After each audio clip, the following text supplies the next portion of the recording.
Clan Tremere is the second youngest clan to have come into existence during the Dark Ages.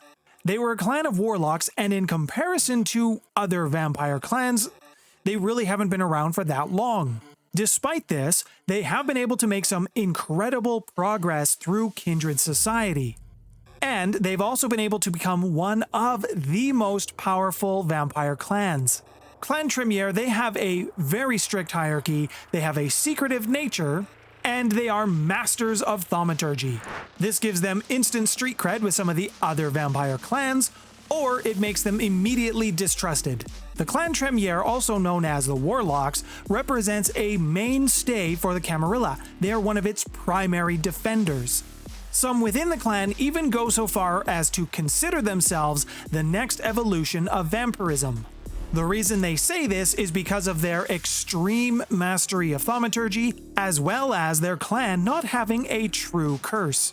Now, as like most clans, when you seek power, you tend to make a lot of enemies, and the Tremere have done this very, very well. Made enemies. They're very good at it. Over the years, the clan has prompted or encouraged their authoritarian presentation. Most outside onlookers would actually call the Tremere pretty authoritarian and strict, though the clan as a whole is a little bit less rigid than their outward appearance shows.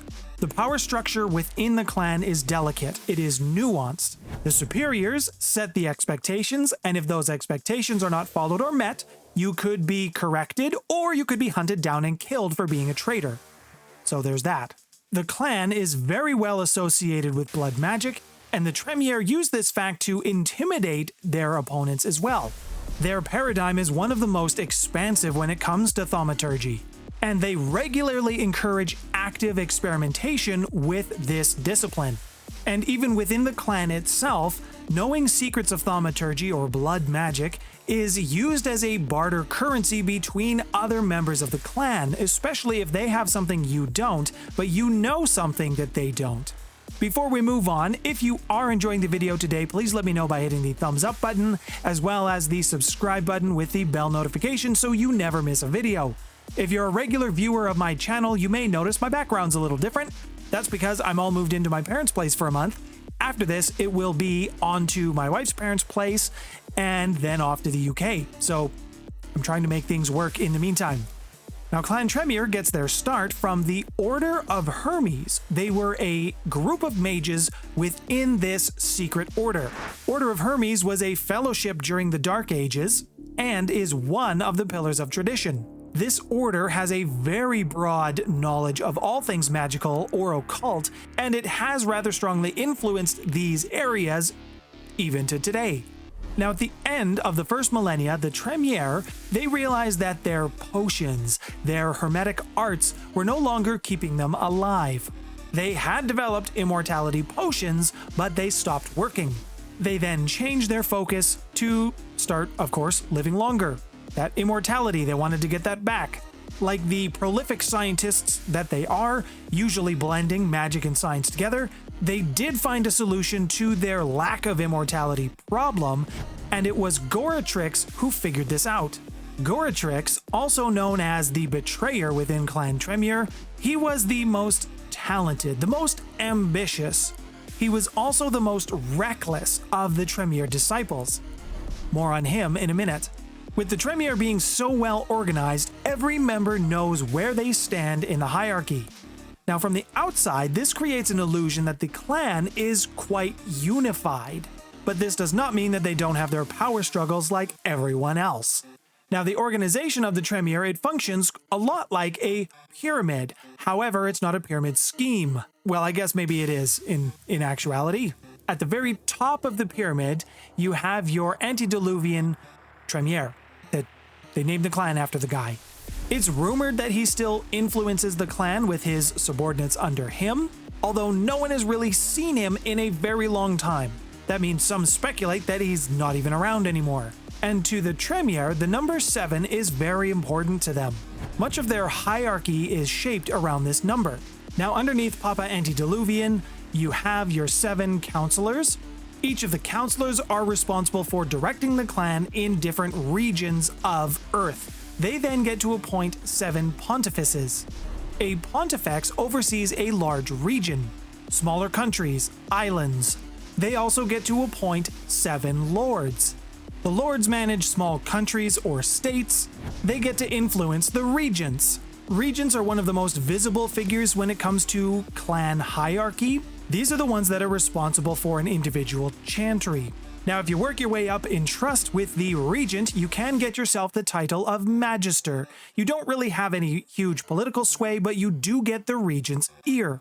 And your job now becomes to train the apprentices. The apprentice's job is to train, learn the games of politics, play them as best as they can with their limited experience. Some take a huge interest in the Camarilla and never advance beyond the rank of apprentice. And there is one final rank, and they are actually lower than the apprentices, and these are the acolytes. Folks in this rank have not actually been invited to be members of the clan yet. They have potential, but they're not part of the clan yet. Let's circle back to Goratrix for a moment. In 1022, he summoned or invited 6 other members of the clan as well as Tremere himself to participate in a ritual that he had found or created that would grant immortality. Did he know what would happen? Maybe. This is what earned him his nickname. Once the ritual was over, all its participants fell over unconscious. They were then reborn as vampires. This destroyed their avatars and their magical abilities. They gained their immortality back, but it cost them everything. What did it cost? Everything. The other counselors were ready to kill Goratrix. Tremere stopped them. He then declared them his counselors and that they would stay by his side.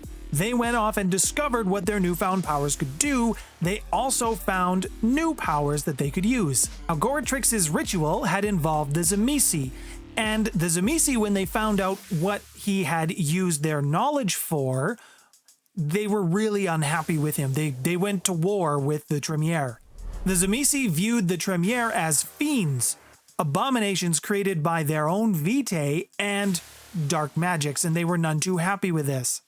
In 1037, Tremere placed himself at the top of the hierarchy and gave an order to his counselors that they were to embrace all of the rest of House Tremere. This was in the Order of Hermes, the other mages basically, and as time progressed, the counselors were able to go out and embrace other members of the House of Tremere, the Order of Mages, and eventually over time, as everyone was embraced, the hierarchy took its shape. Because you either joined or you died. Now, when it comes to embraces, the Tremere are fairly selective in who they embrace. When they do this, they're thinking about what does it add to the clan. That, and a local regent has to sign off their permission before anyone can be embraced.